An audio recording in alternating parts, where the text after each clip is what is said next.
2024 लोकसभा चुनाव होने में अभी 7 से 8 महीने का वक्त बाकी है। लोकसभा चुनाव के लिए दो गठबंधन पूरी तरह से तैयार है, एक कांग्रेस वाली इंडिया और दूसरी बीजेपी वाली एनडीए। हालांकि इंडिया गठबंधन में अभी तक पीएम पद के लिए कोई निर्णय नहीं लिया गया है, न ही एकजुट विपक्ष के संयोजक पर चर्चा हुई है। तो वहीं दूसरी तरफ एनडीए इस बार भी नरेंद्र मोदी की अगुवाई में चुनावी मैदान में होगी। एनडीए ने घोषणा कर दिया है कि अब प्रधानमंत्री नरेंद्र मोदी ही अगली बार भी पीएम उम्मीदवार होंगे। इस सब के बीच में भले ही राहुल गांधी का पीएम बनने का सपना फिलहाल अधूरा हो, लेकिन 2019 लोकसभा चुनाव के दौरान एक सर्वे किया गया था जो अब सामने आया है। इस स्टडी में अब ये खुलासा हुआ है कि किस राज्य में पीएम पद के लिए कौन ज्यादा लोकप्रिय था। नरेंद्र मोदी और राहुल गांधी के बीच में यह सर्वे किया गया था। इंडिया टुडे एक्सेस माई इंडिया पोस्ट के आंकड़ों से पता चलता है कि 2019 में पंजाब और तेलंगाना में लोगों के लिए राहुल गांधी और नरेंद्र मोदी के बीच में चयन करना अधिक कठिन था। यानी यहाँ के लोग ये चयन नहीं कर पा रहे थे कि दोनों में बेटर कौन, सबसे बढ़िया कौन, जबकि अन्य राज्यों में से इसे लेकर लोगों की राय अस्पष्ट थी।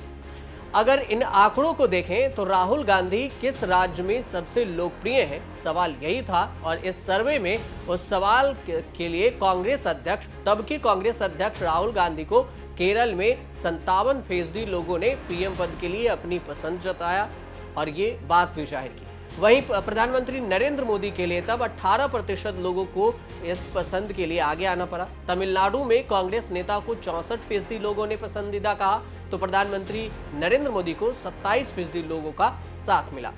2019 में हुए इस सर्वे के मुताबिक आंध्र प्रदेश में राहुल गांधी को 52% लोगों ने पसंद किया, तो वहीं नरेंद्र मोदी को 39% लोगों ने पसंद किया, पहली पसंद बताया। पंजाब और तेलंगाना राज्यों में दोनों नेताओं को अलग अलग काफी कम अंतर देखने को मिले। पंजाब में राहुल गांधी को 38%, तो प्रधानमंत्री नरेंद्र मोदी को 40% लोगों ने पसंद किया। तेलंगाना में 45% लोग प्रधानमंत्री मोदी को, तो राहुल के नाम पर 40% लोगों ने प्रधानमंत्री चेहरे की पसंद के तौर पर मुहर लगाई। 2019 लोकसभा का चुनाव बीजेपी ने तो एनडीए के लिए सबसे सफल साबित हुआ, तो वहीं कांग्रेस के नेतृत्व वाले यूपीए अलायंस को लगातार दूसरी बार भी झटका लगा था। खासकर राहुल गांधी का अपने गृह क्षेत्र अमेठी में हारना सबसे पुरानी पार्टी के लिए एक बड़ी हार थी। हालांकि राहुल गांधी का केरल के वायनाड से चुनाव लड़ना यूपीए के लिए फायदेमंद रहा। यूपीए जो अब इंडिया में तब्दील हो गया है।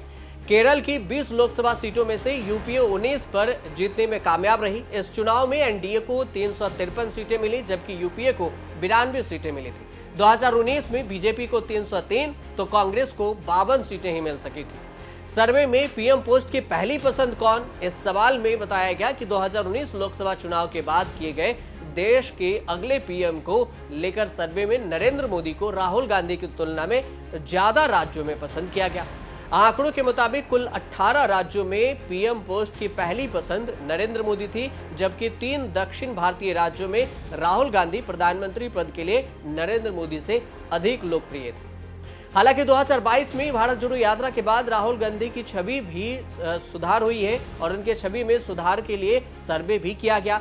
सर्वे में भी ये जाना गया कि उनकी छवि ठीक हुई है। एबीपी सी वोटर सर्वे में लोगों से जब पूछा गया कि क्या राहुल गांधी के सांसदी बहाल होने से विपक्षी गठबंधन जो इंडिया है उसको फायदा होगा, इसके जवाब में 41% लोगों ने कहा कि हाँ, इससे इंडिया गठबंधन को फायदा होगा, जबकि 48% लोगों ने नहीं में जवाब दिया। वहीं 11% लोगों ने कहा कि उन्हें मालूम नहीं है। आपको बता दें कि मोदी सरनेम मामले में सूरत की सेशन कोर्ट ने राहुल गांधी को 2 साल की सजा सुनाई थी और इसी सजा के बाद राहुल गांधी ने हाई कोर्ट में अपील की थी। हाई कोर्ट ने उस सजा को बरकरार रखा था। उसके बाद राहुल गांधी ने सुप्रीम कोर्ट का दरवाजा खटखटाया था, जिसमें सुप्रीम कोर्ट ने उनकी सजा को रोक लगा दी, जिससे राहुल गांधी की सांसदी भी बहाल हो गई। अब इंडिया के पास एक सवाल है जो अभी तक उसका जवाब लोगों के बीच और मीडिया के सामने नहीं आया कि इंडिया की तरफ से पीएम का दावेदार कौन होगा, पीएम पद की तरफ से खड़े कौन होगा। लेकिन एनडीए ने नरेंद्र मोदी का चेहरा चुना है और इसी को लेकर यह सर्वे अब जारी किया गया और इस सर्वे का खुलासा भी हुआ है। अब देखना यह भी होगा कि 2024 लोकसभा चुनाव में क्या होता है। अब देखते रहिए न्यूज़ तक।